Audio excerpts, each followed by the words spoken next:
Hi everyone, my name is Uloma Ogba, and I'm super excited to be making this video for A Professional Africa.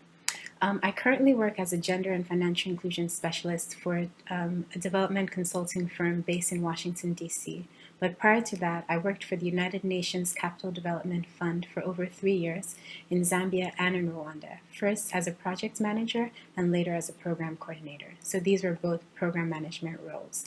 And so a question that I got asked a lot was, how did you land a job at the United Nations? And so to this end, I wrote an article for She Leads Africa a couple of years ago, and it became one of the most widely read articles to date on the site. And so today I wanted to share 3 tips on how to land your dream job in the international development sector. And so my first piece of advice is to become an expert at something. With all the platforms out there today, such as A Professional Africa, I think that there's no excuse for young professionals not to have the certifications and qualifications that they need when applying for different positions. I used to come across a lot of applications for people who hadn't even done the right internships, hadn't even done the right classes, but yet wanted a job at the United Nations in whatever position. And so my advice to you is decide what you want to do and then figure out how you can become an expert in that. There are various classes that you can take online. Some of them are free, some of them might require a little bit of investment, but if you think that this is the path that you want to take, then be prepared to invest in yourself.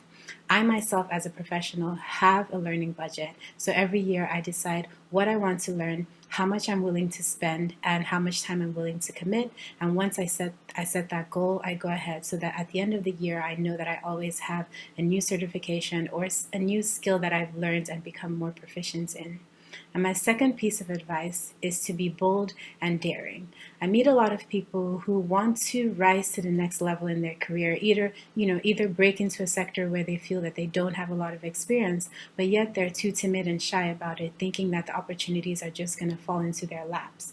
And now how I went about it was that when I was looking for a job, not even necessarily at the United Nations, but I knew that I wanted to work in development, I wanted to make a difference in Africa, and I put the word out there. I told all of my friends, all of my colleagues. I went to a lot of networking and professional events.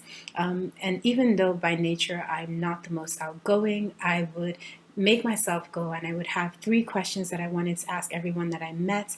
Show interest in people, show interest in what they're doing, and let them know that you're interested, and then show how you can add value to what they're doing.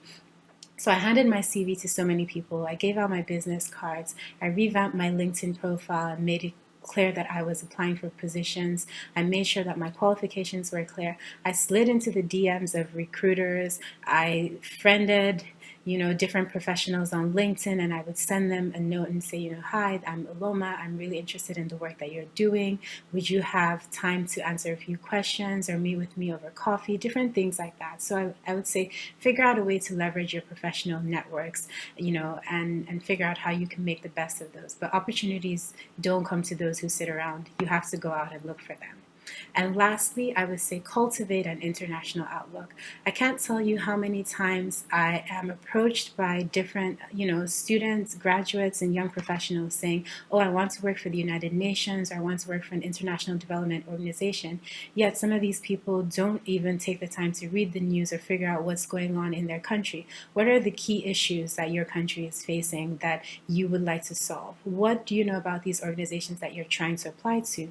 A lot of these international development organizations have different, offices in different countries, meaning even the United Nations, meaning that at a global level, they try to align their strategies across the different countries. So meaning that even if you lived in West Africa and you lived in Nigeria, you'd have to care not just about what's going on in Nigeria, not just about what's going on in West Africa, but what's going on across Africa, how the issues going on in Africa in terms of education, in terms of poverty, in terms of access to clean water, financial services, how those relate to what is going on in South America, in Southeast Asia, and in different parts of the world. So my advice to you would be if you are looking for a job in the international development sector, you have to start from now to create that cultivate that international mindset so that when you engage in conversations with different professionals, you come across as someone who's learned, who's well-read, who's curious about the world, and who's curious about what's going on beyond their sphere of influence. So those are my three tips. Again, become an expert at something, be bold and daring and go after what you want, and cultivate an international outlook. I have a consultancy called Launch Africa where I share tips and tricks for young graduates and professionals who are looking to break into the international development sector